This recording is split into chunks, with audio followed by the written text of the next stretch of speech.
कारण पवार म्हणजे बारामती नव्हे, पवार म्हणजे बारामतीमधली दुष्काळी गावं नाहीत, पवार म्हणजे दीनदलित नाहीत, पवार म्हणजे ओबीसी नाहीत.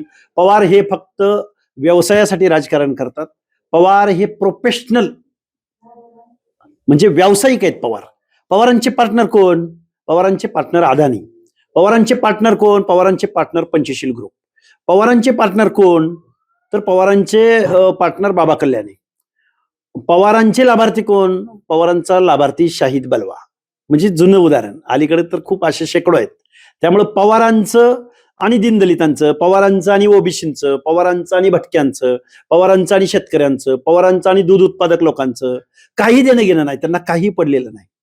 आणि थोरले पवार असोत की अजित पवार असोत, हे एकच होते, एकच आहेत आणि एकच राहणार. निवडणूक जिंकण्यासाठी वाटेल ते म्हणतात ना, या पूजा मोरेनी 5,000 किलो मटण वाटलंय, चिकन वाटलंय. म्हणजे चिकन वाटून भाजप कडून या एबी फॉर्म आणतात काय? कर्तृत्व काय? तर गटारी अमावशीला 5,000 किलो चिकन वाटणे. चिकनवाल्या ताई म्हणायचं का आम्ही यांना? आणि चिकनवाल्या ताई भाजपला चालतात का? महाराष्ट्राचं राजकारण काच टाकतंय. भाजपच्या जहाजामध्ये सगळे सत्ताधारी, सगळे लफंगे, चोर, दरोडेखोर, सत्ताधारी, कॉन्ट्रॅक्टर, ठेकेदार हे सगळे भाजपच्या या सत्ताधारी जहाजामध्ये बसू पाहत आहेत. हे भाजपचं जहाज आता फक्त एक क्षण बाकी आहे. हे जहाज अख्खं बुडणार आहे भाजपचं. हे जबाबदारीनं बोलतोय. आपल्याबरोबर ओबीसी नेते लक्ष्मण हाके आहेत. ते आज बारामती तालुक्याच्या दौऱ्यावर आहेत. काय सांगाल आज तुम्ही बारामती तालुक्याचा दौरा करताय? मी खऱ्या अर्थानं आज सकाळपासून बारामतीमधल्या मोरगाव, सुपा, मोढाळ, वडगाव निंबाळकर आणि आता पंधरेमध्ये आलेलो आहे. खऱ्या अर्थानं बारामतीमधला विरोधक हा संपून गेलेला आहे. मी जबाबदारीने बोलतोय. बारामतीमध्ये पवार फॅमिलीला कुणालाही विरोध करायचा नाही. प्रत्येकाला भीड पवारांची बाळगायची आहे. पवार आपल्याला काहीतरी देतील, पवार आपल्या काहीतरी हक्क अधिकाराचं बोलतील, अशा भ्रामक आणि खोट्या समजुतीमध्ये बारामतीमधले विरोधक नेते अडकलेले आहेत. त्यामुळं बारामतीमध्ये जर आम्ही पवारांच्या विरोधामध्ये वास्तव आणि परखड भूमिका घ्यायची आम्ही ठरवलेली आहे आणि त्याचं प्रत्यंतर आम्हाला नगर परिषदेच्या निवडणुकीमध्ये आलेलं आहे. म्हणून आम्ही आता बारामतीमध्ये पंचायत समिती आणि जिल्हा परिषदेला सर्वसामान्य शेतकरी, कष्टकरी, शोषित, वंचित, पीडित लोकांचा आवाज बनण्याचा प्रयत्न करणार आहोत. जिल्हा परिषदेची तयारी तुम्ही करताय का? नाही, जिल्हा परिषद पंचायत समितीला जर समर्थ पर्याय देण्यामध्ये जर तिथल्या लोकांचा उत्स्फूर्त असा प्रतिसाद असेल तर आम्ही तसा प्रयत्न निश्चित करणार. कारण आम्ही माणसं ज्यावेळी बारामती नगर परिषदेत उभी केली त्यावेळी माणसाने आम्हाला मतदान दिलेलं आहे. त्यामुळं बारामतीमध्ये सर्व काही आलबेल आहे. बारामती म्हणजे देशातलं रोल मॉडेल विकासाचं म्हणून जे काही एक आभास निर्माण केला जातोय, तिथं बारामतीमध्ये आलबेल नाही. फक्त कॉन्ट्रॅक्टरदारांचे, पाहुण्यारावळ्यांचे आणि मान सन्मान, इज्जत आणि कायद्याच्या सभागृहात जायची ज्यावेळी वेळ येते, मोठमोठे हजारो कोटीचे प्रोजेक्ट येतात, त्यावेळी त्यातले पार्टनर कोण असतात किंवा आमदार खासदारकीचे लाभार्थी कोण असतात, कारखान्याचे लाभार्थी कोण असतात, डीसीसी बँकाचे पैसे कोण बुडवतात, त्याचे लाभार्थी कोण आहेत, याचा ज्यावेळी विचार करायला गेलं की फक्त Pawar family, Pawar east India company आणि पवार फॅमिलीचे सर्व लाभार्थी नातेवाईक. तुम्ही निवडणूक कशी लढवणार आहात? पक्ष म्हणून लढवणार का एक आघाडी करणार? हे बघा, निवडणूक म्हणून आम्ही आमच्या विचाराशी जी लोक आमच्या विचाराशी सहमत असतील त्या लोकांना आम्ही बरोबर घेऊन काम करू. जी माणसं पवारांना ठामपणे, परखडपणे विरोध करतील, फक्त त्यांना विरोध करायचं म्हणून नाही, तर पंचायतीमध्ये, जिल्हा परिषदेमध्ये विरोधकांची भूमिका ज्यांना निभावायची आहे. कारण पवार म्हणजे बारामती नव्हे, पवार म्हणजे बारामतीमधली दुष्काळी गावं नाहीत, पवार म्हणजे दीनदलित नाहीत, पवार म्हणजे ओबीसी नाहीत. पवार हे फक्त व्यवसायासाठी राजकारण करतात. पवार हे प्रोफेशनल म्हणजे व्यावसायिक आहेत पवार. पवारांचे पार्टनर कोण? पवारांचे पार्टनर अदानी. पवारांचे पार्टनर कोण? पवारांचे पार्टनर पंचशील ग्रुप. पवारांचे पार्टनर कोण? तर पवारांचे पार्टनर बाबा कल्याणी. पवारांचे लाभार्थी कोण? पवारांचा लाभार्थी शाहिद बलवा. म्हणजे जुनं उदाहरण. अलीकडे तर खूप असे शेकडो आहेत. त्यामुळे पवारांचं आणि दीनदलितांचं, पवारांचं आणि ओबीसींचं, पवारांचं आणि भटक्यांचं, पवारांचं आणि शेतकऱ्यांचं, पवारांचं आणि दूध उत्पादक लोकांचं काही देणं घेणं नाही. त्यांना काही पडलेलं नाही. आणि थोरले पवार असोत की अजित पवार असोत, हे एकच होते, एकच आहेत आणि एकच राहणार आहेत. नगर परिषदेच्या निवडणुकीमध्ये आम्हाला असं वाटलं होतं की सुप्रियाताई येतील प्रचाराला, रोहित पवार येतील किंवा शरद पवार येतील. अरे कसले काय, हे कुठंच आले नाहीत, फिरलेच नाही तिकडं. हे एकच होते. आता ते एकत्र आलेले आहेत. उद्या भविष्यात सुप्रियाताई महाराष्ट्राच्या खासदार आहेत, या महाराष्ट्रामधून निवडून जाणाऱ्या. त्या उद्या केंद्रात कॅबिनेट मंत्री असले तरी आश्चर्य वाटायचं काही कारण नाही. रोहित पवार महाराष्ट्राच्या मंत्रिमंडळात असू शकतात. त्यामुळं हे पवार फॅमिली एकच आहे. फक्त राजकारण करतात. निवडणुका जिंकणं, सत्तेतनं पैसा आणि पैशातनं सत्ता, हे धोरण पवारांचं आहे. त्यामुळं आम्हाला ज्या महाराष्ट्राचं राजकारण ज्या पवारांच्या हातून चालतं, त्याच बारामतीमध्ये पवारांच्या बालेकिल्ल्यामध्ये आम्हाला सामान्य जनतेला अपील करायचं आहे. पुण्यातल्या घडामोडीकडे कसं बघतात? 2 राष्ट्रवादी एकत्र झालेल्या पाहायला मिळतंय. अजित पवारांची राष्ट्रवादी आणि शरद पवारांची राष्ट्रवादी एकत्र निवडणूक लढवतात. बघा, ठाकरे बंधू असोत किंवा पवार फॅमिली असो, हे एकच आहे.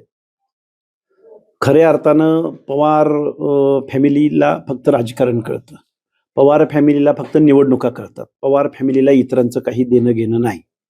तसं असतं तर पवारांनी थोडंसं सत्तेचं विकेंद्रीकरण केलं असतं, पण ते विकेंद्रीकरण करत नाहीत, सत्तेचं केंद्रीकरण करतात.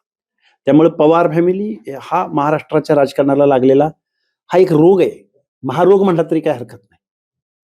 पण 2 राष्ट्रवादीला भाजपने पाठिंबा दिलाय. मुख्यमंत्री देवेंद्र फडणवीस यांनी म्हटलंय की जर अजित पवारांचा पक्ष आणि आम्ही एकत्र लढलो तर आम्हाला त्याचा तोटा होईल, म्हणून आम्ही एकत्र लढणार नाही. नाही, मला असं म्हणायचं आहे की माननीय देवेंद्र फडणवीस साहेब, ज्या लोकांनी तुम्हाला सत्तेवर बसवलं त्या लोकांचा भ्रमनिरास झालेला आहे.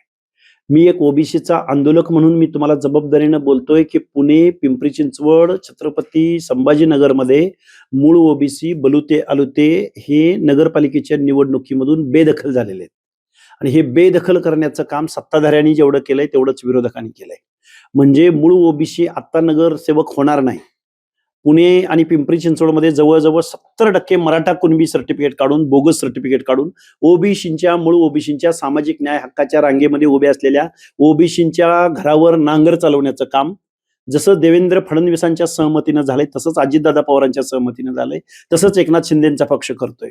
आणि सत्ताधाऱ्यांनी जर मराठा कुणबी असा उमेदवार दिला तर विरोधक सुद्धा मराठा कुणबी असाच उमेदवार देत आहेत. त्यामुळं आम्हा ओबीसींना मतदान करायला सुद्धा संधी ठेवली नाही. ओबीसींच्या मनामध्ये रोष आहे आणि हा रोष आम्ही या महाराष्ट्रामध्ये या सत्ताधाऱ्यांना दाखवून देऊ. तुम्ही एक पोस्ट केली काल, सोशल मीडिया लक्ष ठेवून आहे बरं का, अति करू नका माती होते. हे खरं तर ज्या पूजा मोरेनी कमळाचं तिकीट आणलं, म्हणजे एबी फॉर्म आणला, त्याच पूजा मोरेंना तो फॉर्म मागे घ्यायला लावला. सोशल मीडियानं एवढं प्रेशर केलं भाजपवरती, सत्ताधारी भाजपवरती. निवडणुकीसाठी वाटेल ते, निवडणुकीसाठी कुणाच्याही गळ्यात हार घालणारी ही भाजप. पूजाताई मोरेंचे पक्ष किती झाले ह्या भाजपला माहिती आहे का? देवेंद्र फडणवीसांना काय बोलली ही पूजा मोरे हे माहिती आहे का? याच पूजा मोरेंनी गेवराईमध्ये पंचायत समिती सदस्यत्व घेतलं बोगस सर्टिफिकेटद्वारे. तिथंच एक मेहत्रे नावाचा धनगर समाजाचा माणूस तिथं निवडणुकीच्या रिंगणात होता. तो माणूस न्यायालयात जात होता, त्यावेळी पंडितांनी रदबदली केली आणि या पूजा मोरेचं तिथलं पंचायत समिती सदस्यत्व टिकवलं. त्या पूजा मोरेंची आयडेंटिटी सांगतो. जुलैमध्ये जी आपली एक गटारी अमावस्या असते ना, या पूजा मोरेंची हैसियत काय, निवडणूक जिंकण्यासाठी वाटेल ते म्हणतात ना, या पूजा मोरेंनी 5,000 किलो मटण वाटलंय, चिकन वाटलंय. म्हणजे चिकन वाटून भाजप कडून या एबी फॉर्म आणतात काय? कर्तृत्व काय? तर गटारी अमावस्येला 5,000 किलो चिकन वाटणे. चिकनवाल्या ताई म्हणायचं का आम्ही यांना?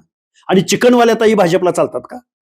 ज्या भाजपनं एबी फॉर्म यांना दिला, सोशल मीडियामध्ये आमच्या बांधवांनी अक्षरशः सळो की पळो करून सोडलं आणि भाजपवर नामुष्की आली की पूजाताई मोरेंचा बी फॉर्म मागे घ्यावा लागला, त्यांची उमेदवारी मागे घ्यावी. अनेकांच्या नाराजी असल्याचं आपल्याला दिसतंय निवडणुकांच्या पार्श्वभूमीवर. भाजपमध्ये बी नाराजी आहे, राष्ट्रवादीमध्ये पण नाराजी आहे. इकडून फॉर्म नाही मिळाला तर ह्या पक्षात जातं कोण किंवा त्या पक्षातून ह्या पक्षात येते. कसं ह्या घडामोडीकडे बघता? कार्यकर्त्यांचं कुठंतरी निराशा होते वाटतं का? हे बघा, आम्ही महाराष्ट्राचं राजकारण कात टाकतंय असं मला वाटतंय. मी जबाबदारीनं बोलतोय. महाराष्ट्राचं राजकारण कात टाकतंय. भाजपच्या जहाजामध्ये सगळे सत्ताधारी, सगळे लफंगे, चोर, दरोडेखोर, सत्ताधारी, कॉन्ट्रॅक्टर, ठेकेदार हे सगळे भाजपच्या या सत्ताधारी जहाजामध्ये बसू पाहत आहेत. हे भाजपचं जहाज आता फक्त एक क्षण बाकी आहे. हे जहाज अख्खं बुडणार आहे भाजपचं. मी जबाबदारीनं बोलतोय, कारण विरोधकामध्ये माणसंच उरली नाहीत. ज्यावेळी विरोधकाची भूमिका बजावत नाहीत, मी आता विरोधकांना दोष देतोय, सत्ताधाऱ्यांना तर मी दोष देणारच. कारण सत्ताधारी कोणी सत्तेच्या सावलीला जातं, मला काहीतरी मिळेल या भावनेनं, पण विरोधकाची भूमिका पार पाडत नाहीत. आता सामान्य जनता हातामध्ये दगडी घेतील आणि या विरोधकांच्या आणि सत्ताधाऱ्यांच्या दिशेने भिरकावतील.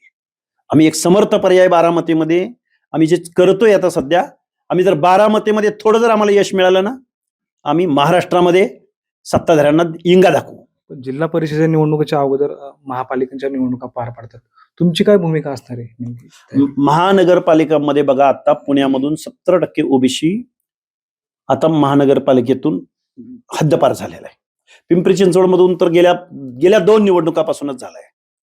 मुंबई सारख्या ठिकाणी थोडाफार टिकून आहे, कॉस्मोपॉलिटिन शहर आहे ते.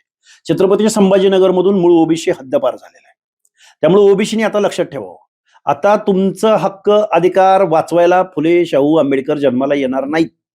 तुम्ही जर रस्त्यावर नाही उतरला ना, तुम्ही तुमच्या पारंपरिक जीव हुजूरच म्हणायचं, तुम्ही गुलामीतच जायचं आणि तुम्ही परंपरागतच व्यवसाय करायचा. हे माझं ओबीसीना आव्हान आहे, सांगणं आहे. आता तुमच्या मूळ ओबीसींना पुण्यासारख्या ठिकाणी, पिंपरी चिंचवड सारख्या ठिकाणी काय लोटांगण घालावं लागलंय आणि लोटांगण घालून सुद्धा त्या पक्षांनी 20-20, 25-25 वर्षाची कारकीर्द असताना सुद्धा मूळ ओबीसीनं तिकीट नाकारलेली आहेत. जर सत्ताधाऱ्यांनी जर मराठा कुणबीला तिकीट दिला असेल तर दुसऱ्यांनी सुद्धा मराठा कुणबीलाच तिकीट दिलंय आणि हद्दपार ओबीसी झालाय. आणि आम्ही जी ओरडून सांगतोय, आतडी तुटोस्तर महाराष्ट्रात ओरडून सांगतोय, ओबीसीनं तुमचं आरक्षण संपलंय.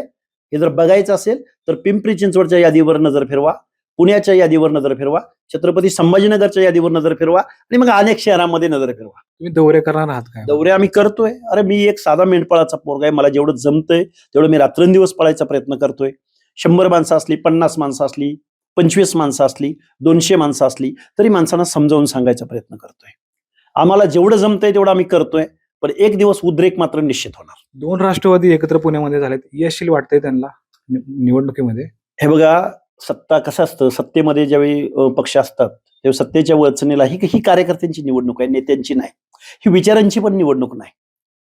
ही निवडणूक फक्त आणि फक्त सत्तेतनं पैसा आणि पैशातनं सत्ता.